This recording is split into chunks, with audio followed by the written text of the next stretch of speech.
Hello and welcome to Dragnet Live from OTRGold.com. I'm your host, Austin Vach. Thank you for being here. Hope everybody had a great weekend and you're ready for some old time radio live streams today. If this is your first stream, we're here every Monday, Wednesday, and Friday at 9 a.m. Pacific, listening to one episode of Dragnet until we have listened to all 310 episodes currently available. Today's episode is episode 186. The title is The Big Small, and it's about a check forger that has been hitting merchants in Los Angeles. From the MO, or for the seasoned listeners, from the modus operandi she uses, uh, she's an expert. You've got a description, your job, get her. Today's episode originally aired January 11th, 1953, and the month that episode was broadcast, a few famous people were born.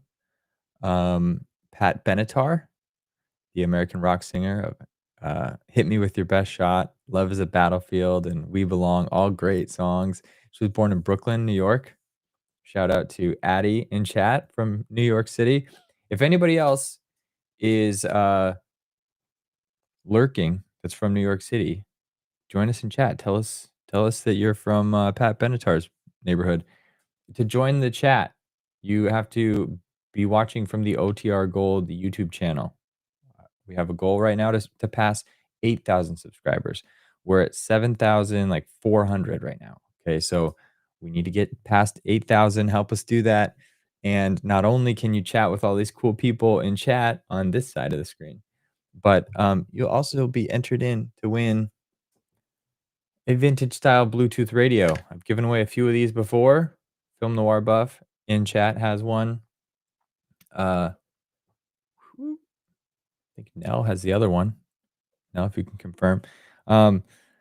These are cool. They pair to your phone. You can play whatever you want through them. And this thing glows and it turns this is your volume dial. So it's pretty cool. So help us do that. Help us hit that goal and say hi to everybody here in chat. So back to what's happening in 1953 in January. Pat Benatar was born, as I said. Paul Allen, the co-founder of Microsoft and previous owner of the Portland Trail Blazers and Seattle Seahawks, was born in Seattle, Washington. I don't know about the Trailblazers, but I think his wife continues to own. So Mrs. Allen continues to manage the team, the Seahawks. She hasn't sold them yet. Also, January 1953, Moon Jae-in, the current president of South Korea, was born in South Korea. It gives me the city, but I don't know how to say it. So Geoje. I would say Geoji, but I don't speak Korean. So that's what's happening. And Frank Williams Sr. died of alcohol and painkiller fueled heart attack at the age of 29. So the American country singer-songwriter of Cold, Cold Heart, Hey Good Looking, and You're Cheating Hard died. He'd obviously have Hank Williams. He would have a son, also named Hank Williams Jr., who then sang the Are You Ready for Some Football theme song, the Monday Night Football theme song that is super famous. So that's the connection. All right. Quick shout out to Chris, Film Noir Buff, Life with Roscoe, Paul, Alfredo, So Over It, Addie, Mary. Don't want to miss anybody. Andrea, Brandon, 7B and AZ, Two in the News. I think that's it. Thanks for being here in chat. I will stop my blabbering and I will share my screen and get today's show started. So get your water handy. We got our cigarette commercials we have to drink through on this channel. If you're new, don't smoke, drink water. That's the theme song. I mean, we don't have a theme song. Actually, we do. It's Gershwin's Rhapsody in Blue. But the theme, the catchphrase, or what? Help me figure out what is don't the slogan? I don't know. Don't smoke, drink water. Keeps you healthy and hydrated. All right, I told you I'd stop blabbing, and now I will. Enjoy.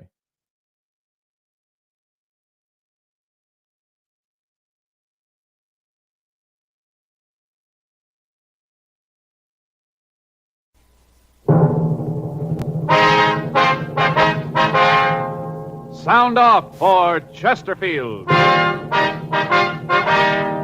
Chesterfield, the only cigarette in America to give you premium quality in both regular and king size, brings you Dragnet.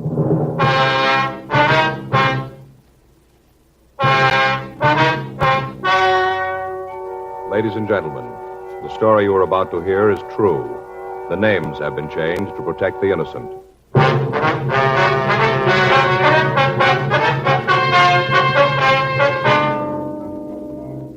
You're a detective sergeant. You're assigned to forgery detail. A check forger has been hitting the merchants in your city. From the M.O. she uses, you know she's an expert. You've got a description. Your job, get her. There's only one premium quality cigarette in America, available in both regular and king size, and that is Chesterfield. Premium quality in a cigarette means the world's best tobaccos, the best ingredients, the best cigarette paper. Only Chesterfield gives you this premium quality in both popular sizes. King-size Chesterfield contains tobaccos of better quality and higher price than any other king-size cigarette. That's certainly important to every king-size smoker. Of course, it's the same fine tobacco as in regular Chesterfield. There is absolutely no difference, except that king-size Chesterfield is larger, contains so much more of these premium quality tobaccos that you get more than a fifth longer smoked from king-size Chesterfield. Yes, the modern way to sell cigarettes is the Chesterfield way. Premium quality, both regular and king size. And either way you like them, Chesterfields are much milder. Chesterfield is best for you.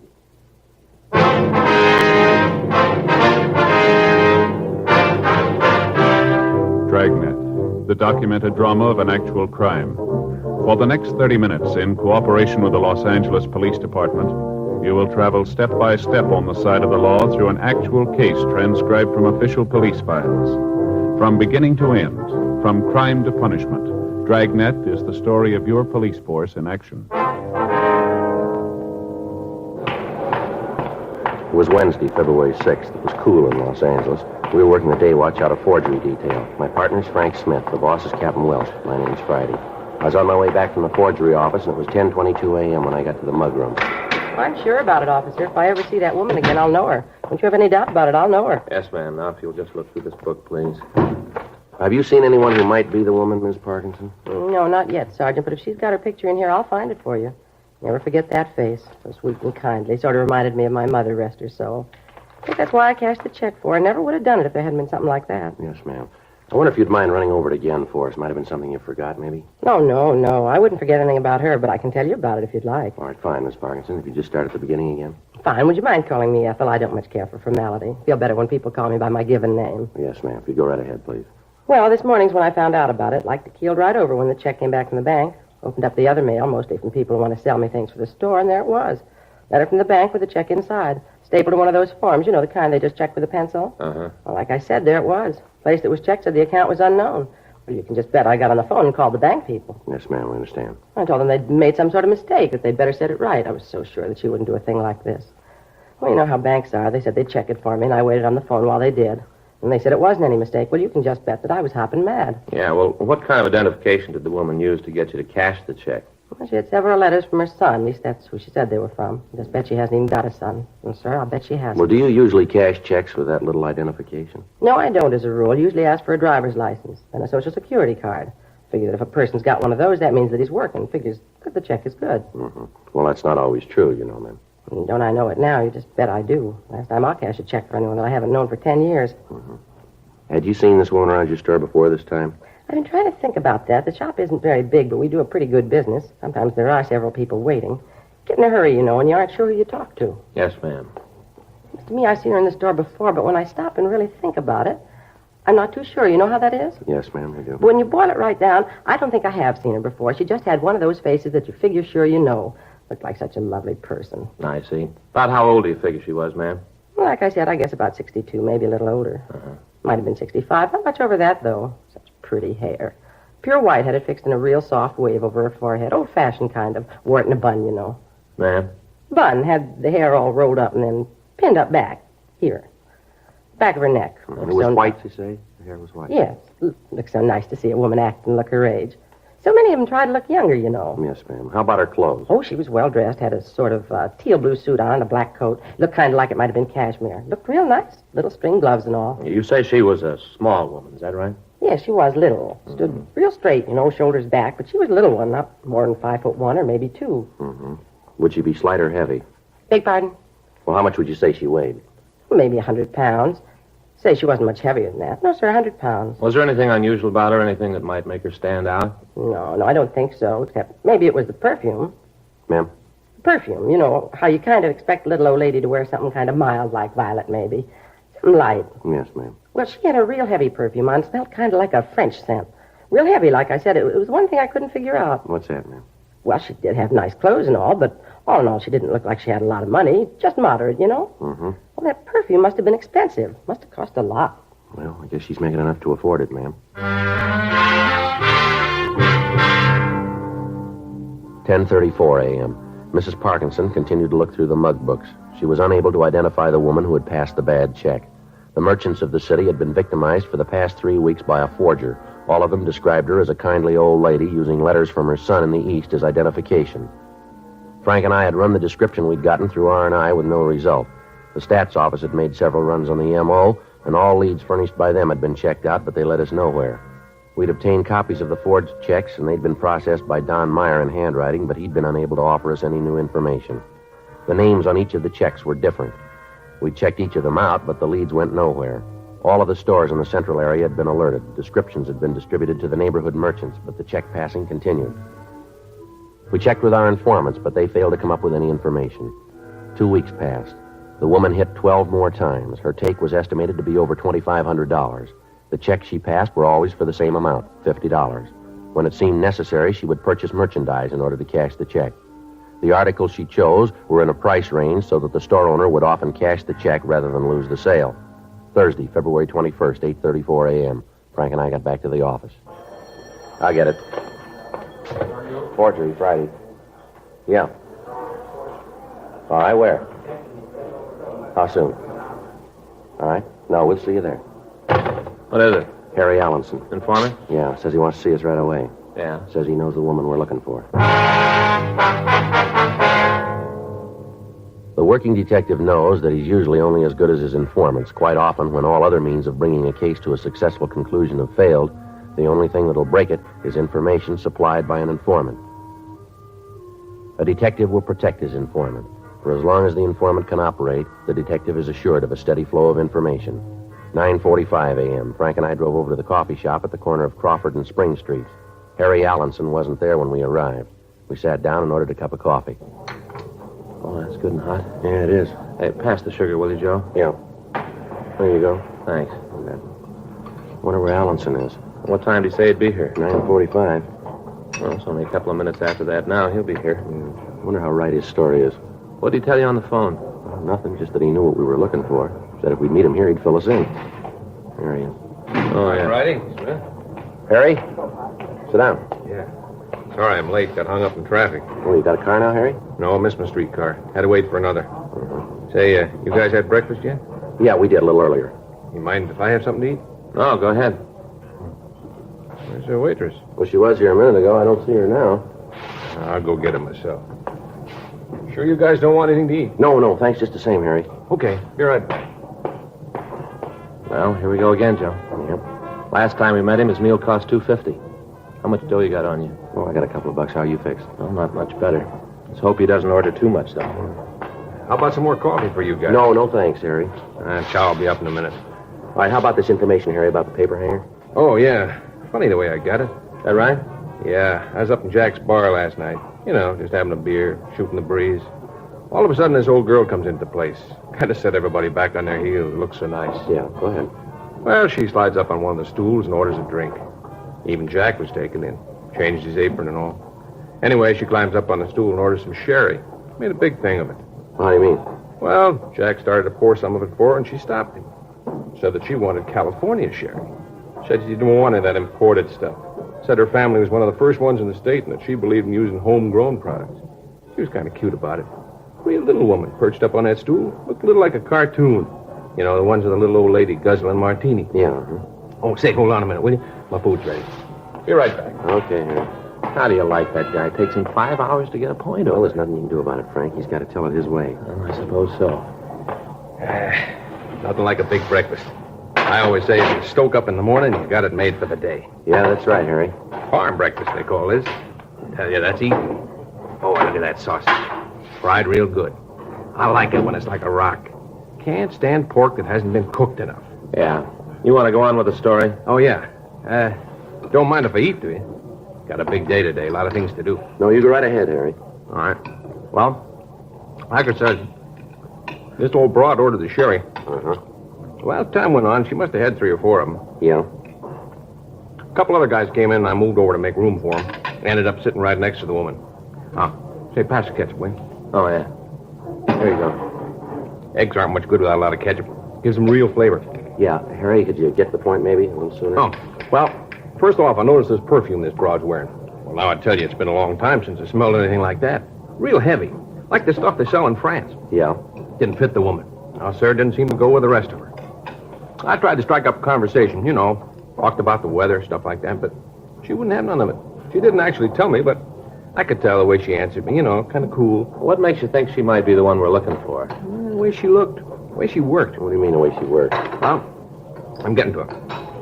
Anyway, after she's had the sherry, she reached into her purse to pay for him. Fumbles around in it for a while. Well, I couldn't help seeing what was in it, you know, what was sitting right next to her and all. Yeah, sure. Well, she don't come up with any money. And she starts going through her pockets. Still can't find any money. Finally, she asked Jack. Who's that, the bartender? Yeah, Jack. He owns the place. She asked him if he'll cash a check. Yeah. Well, now I asked you. Either one of you guys know Jack? No, I don't think we do, Harry. No, I don't. Well, Jack wouldn't cash a check for the treasurer of the country. Not even if he had the president to vouch for him. Been stung too many times. Yeah. Well, this old gal gets to him, see? I can see him start to go. He kind of hems and haws around all the time. He's trying to figure out a nice way to say no to her. Mm-hmm. Finally, he just ups and says it. Well, right after he kind of waits and expects her to tell him off for being so mean to somebody like her, but she doesn't. Just kind of hunches her shoulders and then starts digging in her purse again. Takes everything out, puts it on the bar. Yeah. Well, it happens that her driver's license is lying right there on the bar in front of me. Couldn't help but read it, you know. Yeah, we know. Well, I saw her name. And I asked her if she'd let me buy the wine for her. Mm-hmm. What'd she say to that? Well, when I called her by name, she acted kind of startled, like she didn't expect it. And then she kind of smiled and said she was financially embarrassed at the moment. Something about coming away from the house without any money. But she said she thought it'd be very sweet of me if I'd take care of the tab. So I paid Jack the money, and I asked her if she'd like another one. She said she didn't think so. And then she got all her stuff together and put it back into her purse and thanks me. Then she got up and left. Yeah, well, what was the name on the driver's license? Do you remember that? Yeah. Got it written down here someplace. After she left, Jack and me got to talking about her. Then it hit me that she might be the one you're looking for. So I jotted down the name. You ever see this woman before, Harry? No, never laid eyes on her before she walked into Jack's last night. Now, here it is. Mm-hmm, thanks. Yeah, that's the name at the top of the paper. Right under, that's her address. The name on the piece of paper was Lillian Halstead. It was a new name in the case. It gave an address out near Bel Air. Frank and I called the name into R&I, but they had no record on anyone answering that description. We paid the check and thanked Harry Allenson for the information, and then we drove out to the address. It was a large house just off Sunset Boulevard. Mrs. Halstead wasn't in, but the maid told us that we'd find her husband at the Halstead School of Dramatic Arts. She gave us the address, and Frank and I drove out to the school. It was located in a large modern building out on Wilshire Boulevard. When we got there, Mr. Halstead was working with the advanced class in the drama section. We took a seat at the rear of the auditorium and waited for him to finish. You gentlemen wish to see me? Yes, sir. You're Mr. Halstead, are you? That's correct. Police officer, sir. This is my partner, Frank Smith. My name's Friday. How do you do? I do. What is it that you'd like to see me about? Well, can you tell us where your wife is, sir? Lillian? Yes. Well, she's out of town. Why? What do you want with her? Well, what if you could describe her for us? Well, certainly, I don't understand what this is all about, though. Well, it's just a routine investigation. Routine? What's that mean? Well, just that we're conducting an investigation and a woman with the same name as your wife came up. We're just checking it out. Now, if you could give us a description of your wife, please. Yes, well, let me see. Lillian's 36.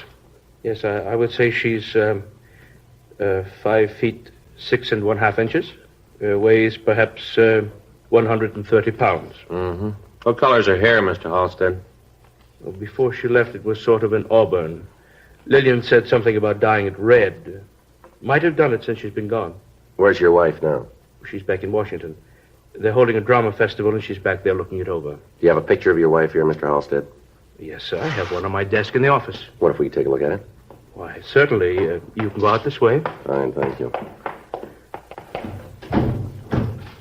Here, down this way, please. Thank you. You tell me what this investigation is that you're working on. Well, no, sir, not right now. We can't. Oh, you can. Cloak and dagger stuff, eh? No, sir, it's not exactly that. Oh, here, I'll get the door for you. Thank you. It's right this way. Excuse me a moment. All right, here. Here's the picture. Lovely woman. Been a great help here at the school. Yes, sir. How long ago was this picture taken? Several months ago, I believe. Mr. Halstead, how long has your wife been out of town? Perhaps a week, 10 days, perhaps. Something like that. Mm-hmm. Does your wife drive a car, Mr. Halstead? Yes, sir, she does. Oh, I understand. The license. Sir? Lillian's driver's license. That's what you're here about, isn't it? Well, I don't understand, sir. Oh, you don't have to be cagey with me. Lillian lost her driver's license some time ago, asked me to get her a new one. I didn't quite get a chance to do it. You found it. That's it, isn't it? No, sir, that's not. We think your wife's license has been used as identification by some check forger. Do you happen to know where your wife might have lost the license? Why, no, we don't know exactly. It must have been about 3 months ago. She says that she dropped it here at the school, but I've looked all over for it, haven't been able to find it. I think she just left it someplace. She's terribly careless about things like that. Yes, sir. Is this about the old woman that's been forging the checks? Why do you ask that, sir? Well, that's another thing that I've been meaning to call you about. I was reading the paper one night, and all of a sudden it hit me. Sir? Well, I could be wrong, but I think I know the girl who's doing this.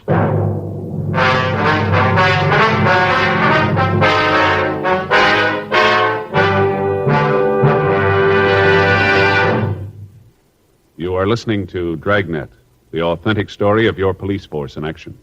The modern way to sell cigarettes is the Chesterfield way. Premium quality in both regular and king size. And we're the only one that does it. We tell you what Chesterfields are made of to give you that premium quality in both popular sizes. Our scientists select the best materials. They select for Chesterfield the world's best tobaccos, blend them just right. And they keep Chesterfields tasty and fresh with the best of moistening agents. Now, here's something else that's completely modern about Chesterfield. People smoke Chesterfield, and we tell you what happens. Scientifically, but simply. A medical specialist is making regular bi-monthly examinations of a group of people from various walks of life.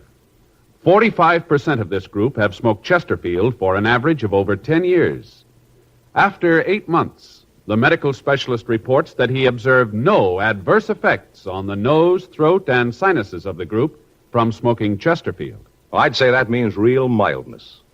And finally, we ask you to try Chesterfield and prove what we say. Chesterfield is best for you. They're much milder to give you all the pleasure that the modern cigarette can give.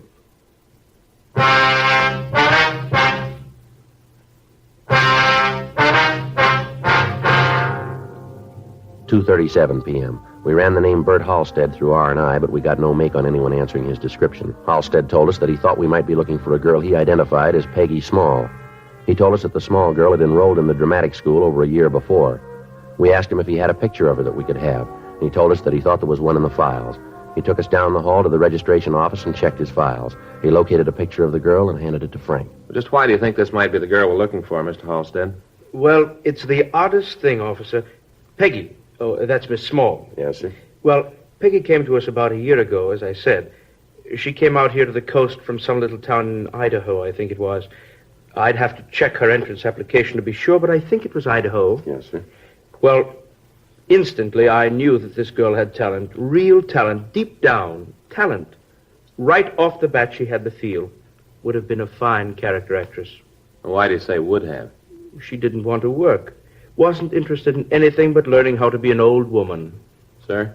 All she was interested in was learning to act like a little old woman. Oh. We have a theory here at Halstead. Don't act, live. She did just that. Learned the makeup problems, dress, walk, everything. She even used to practice writing like a woman of 60 or so. I used to see her practicing by the hour. Did she ever give you any reason for all this? No. I asked her once, but she said that this was the way she wanted it. Now, I thought that she was trying to tell me to keep my nose out of her affairs in a nice way, so I didn't ask her again. Mm-hmm. Now, we have presentations here, Each term, the class presents a play that's been written and produced by the students themselves. Yes, sir. Peggy would always do the oldest female part in them. Never was interested in anything else. She had several good offers, but for some reason she did not take them. What do you mean by that, sir? Well, one night a talent scout from one of the majors came out to see our play. Well, He what? was quite... Majors, the studio. I see. He was quite impressed with Peggy, offered her a term contract, good money. She'd have done well, but she just was not interested. I just can't understand it. Well, do you know where she is now? No, officer, I haven't seen Peggy since she left here. That was about 4 months ago. I wonder if you could tell us where she lived when she was enrolled here. Certainly. I have the address on her enrollment card. Well, that's fine. We'd like to have the names and addresses of any of her close friends, too, if we could. Oh, certainly glad to help. You think it could be her, Peggy, the woman you're looking for? Well, it could be, yes, sir. Odd. Now, I got to thinking about it when I read about it in the papers. Right away, it made me think of Peggy. How she used to talk about acting. Well, how's that, sir? Well, she used to always say there was only one reason for doing anything, and that was to come out on it. That was the trouble with most people. They just didn't know where they wanted to end up. But she knew where she was going. Well, maybe she was right. I beg your pardon? If she's the one we're looking for, we know, too.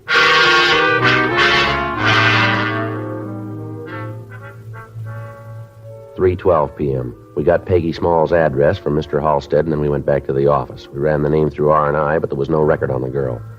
4:02 p.m. Frank and I drove out to the last known address of the Small girl. It was a boarding house on 92nd Street. Peggy Small wasn't in, but the landlady told us that she usually didn't get back from work until 7 or 7:30. We asked if she knew where the girl worked, but she told us that she didn't. We arranged for a stakeout on the house, and at 4:37 p.m. we checked back into the office. You want to check the book? Right. Anything? Don't think so. There's a call from Faye. Wants to know if I'll be home for dinner. I better give her a call, Joe. Mm-hmm.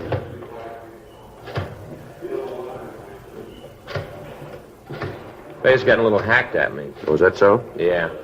Last 3 nights she's waited dinner for me and I didn't make it. Mm-hmm. Hello, honey. Yeah. Well, I don't know yet. Yeah? Well, I think so. I know. Well, maybe another hour or so I'll know. Yeah. Okay, honey. Bye. If I don't make it tonight, she's going to scalp me. I get it. Forgery Friday. Yes, ma'am. What's that address again? All right. Yes, ma'am. We'll be right there.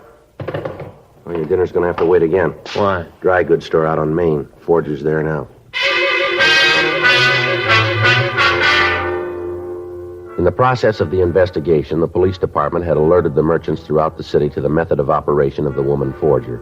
Thousands of printed circulars had been distributed bearing her description. An artist's conception of the woman had been published in the daily papers, and the drawing had also been broadcast over the local television stations.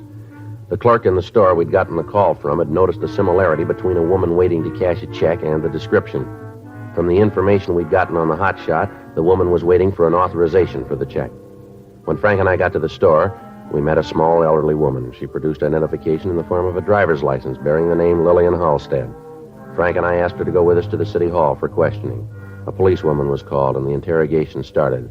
One look at her, and you could see that she was covered with a heavy makeup. I want you gentlemen to know that I resent the implication you're making. The idea of trying to make me out a vicious criminal. Ma'am, we're not trying to embarrass you. We just want to get to the truth here. I'm giving you that. I'm telling you what you want to know. All right, now let's get it over with. What's your name? Lillian Halstead. Is this your driver's license? Yes, it is. Then the thumbprint on it should be yours, too. Is that right? I'd imagine so, yes. Well, then suppose we go down the hall and take your fingerprints and compare it, huh? Now, you look here, young man. I know my rights. You're not dealing with some little schoolgirl this time. I've lived a long time, and I know just exactly what you can do and what you can't do. I know, for instance, that you can't take my fingerprints unless you want to arrest me for something. If you want to make a fool out of yourself to that extent, then you go right ahead and do it. And mark this well, young man, I'll sue you for every nickel you own. I'll let the papers know about this. They love to know how you treat old women. They just love to know. You ever been mistreated in any way, ma'am? No, and I don't intend to be. There's a man on the way down here, ma'am, the name of Halstead. Wife's name is Lillian Halstead. That driver's license we found in your purse, the one you claim is yours, that's registered to his wife. He's coming down here to tell us that you aren't his wife, that you stole that license, that you were a student in his dramatic school. Now, why don't you save us all a lot of trouble here? Why don't you admit that you're the woman we're looking for, that you're Peggy Small, you're no old woman? Come on, how about it, Miss Small? All right, I lose. Guess I should have known. Mind if I take this wig off? It's kind of warm in here. We've been kind of waiting for it. Go right ahead. It was a good racket while it lasted. Crummy driver's license. I was doing all right as long as I used the letters. They should have been good enough for me. I should have known. What'd you do with the money? I got it all, every last nickel of it. I almost had enough, too. Enough for what? Leave this lousy town, get out of here, go back east, New York. A couple more pieces of paper and I'd had it made. Could have left. Almost showed him good. Ma'am? Phony town. Months I pounded on doors, talking to agents, casting directors, talking to anybody who'd listen to me, trying to get a job, trying to get a break in pictures. None of them would talk to me, wouldn't even see me. This phony town. Yes, ma'am. They wanted character women. Didn't want any young women, character women. That's what they wanted. Well, I got to be the best of them. They didn't want me the way I am. I didn't want to work any other way, none. Had you fooled, didn't I? Had the whole town fooled. All of them. The phony place. I was going back east, back to New York. They know talent back there. They recognize it. They know whether you're real there or whether you're just a phony. They know it there. Yes, ma'am. We know it here, too.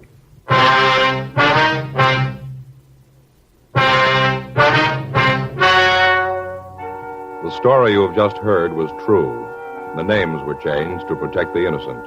On June 19th, trial was held in Department 89, Superior Court of the State of California, in and for the County of Los Angeles. In a moment, the results of that trial. Now, here is our star, Jack Webb. Thank you, George Fenneman. Friends, only the modern cigarette, Chesterfield, gives you this scientific evidence on the effects of smoking. No adverse effects on the nose, throat, and sinuses of the group from smoking Chesterfields. And only the modern cigarette, Chesterfield, gives you premium quality in both regular and king size. Now, I know Chesterfield is best for me and best for you. Buy 'em, regular or king size. Either way, they're much milder to give you all the pleasure the modern cigarette can give.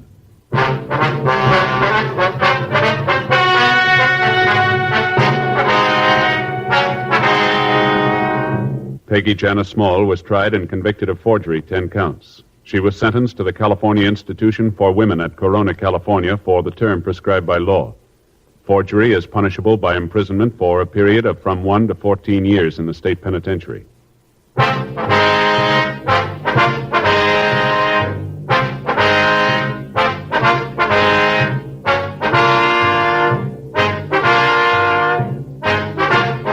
You have just heard Dragnet, a series of authentic cases from official files. Technical advice comes from the Office of Chief of Police W.H. Parker, Los Angeles Police Department. Technical advisors, Captain Jack Donahoe, Sergeant Marty Wynn, Sergeant Vance Brasher. Heard tonight were Ben Alexander, June Whitley, Jack Crucian, Gene Tatum. Script by John Robinson. Music by Walter Schumann. Hal Gibney speaking. Sound off for Chesterfield. Either way you like them, regular or king size, you'll find premium quality Chesterfields much milder. Chesterfield has brought you Dragnet, transcribed from Los Angeles.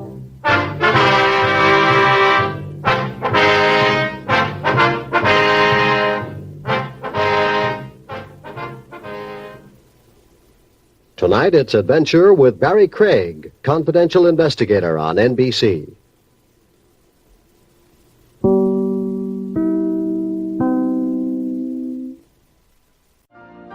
You've been listening to the OTR Gold Network. Find more classic radio at otrgold.com.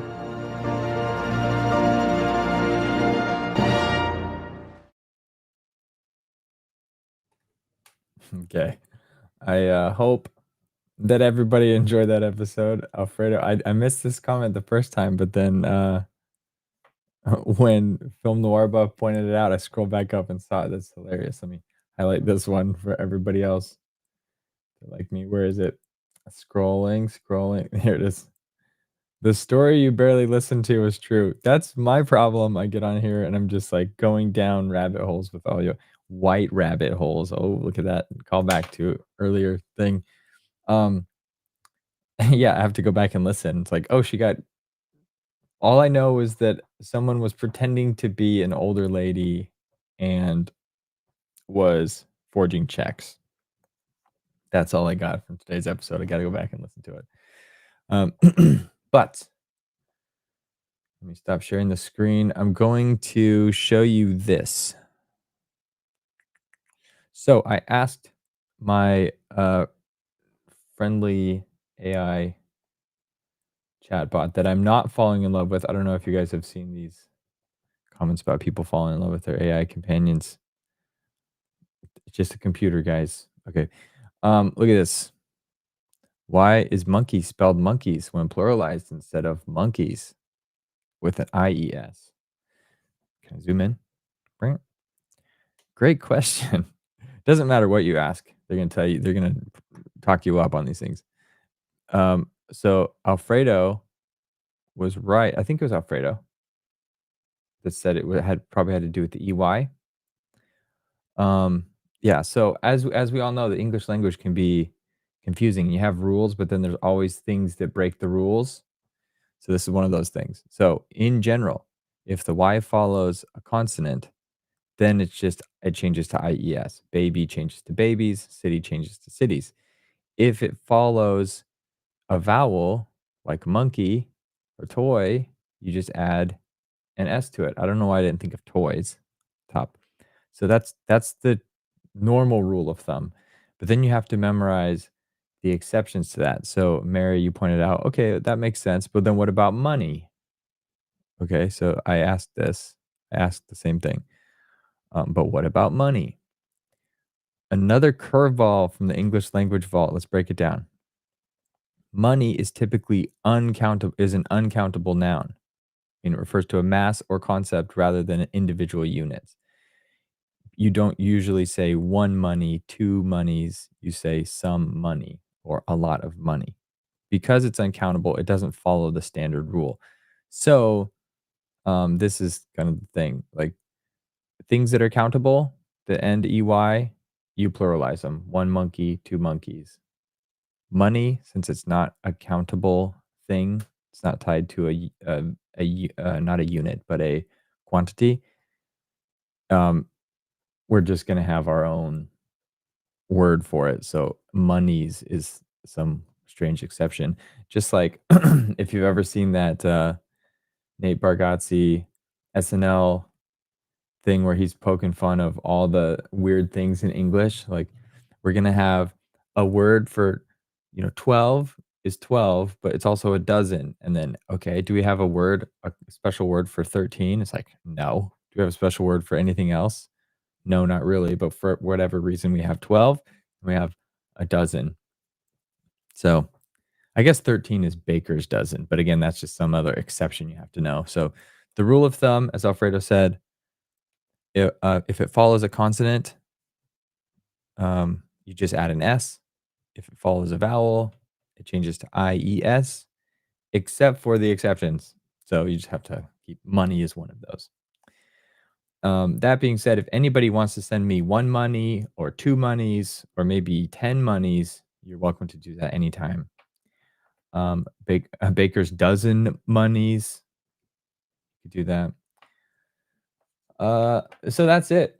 That's the end. And as I said, I don't know why this channel isn't more popular. We go to, Mr. Beast gives away like Lamborghinis and does all these crazy things. We talk about grammar on this channel. So I think they're kind of equally cool.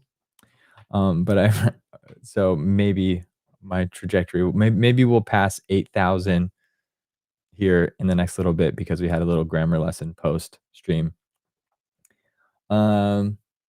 Anyway, thanks everybody for tuning in. Hope to see you back on Wednesday morning at 9 a.m. for our episode 187. Wow, we're getting up there. Almost to 200, guys. Until then, I don't have a canned sign off, so I'll just rattle off everything that I say again. Be good, be safe, be happy, be healthy. Wow, guys. Right at the end. This is that this happens now. You guys derail my outro with super chats. They're sending me monies, guys. 20 monies from Life with Roscoe. Thank you very much. And 5 monies from Addie. Appreciate that very much. You guys are great. So with that, thank you all. Be safe, be healthy, be happy, and hope to see you back on Wednesday. Bye.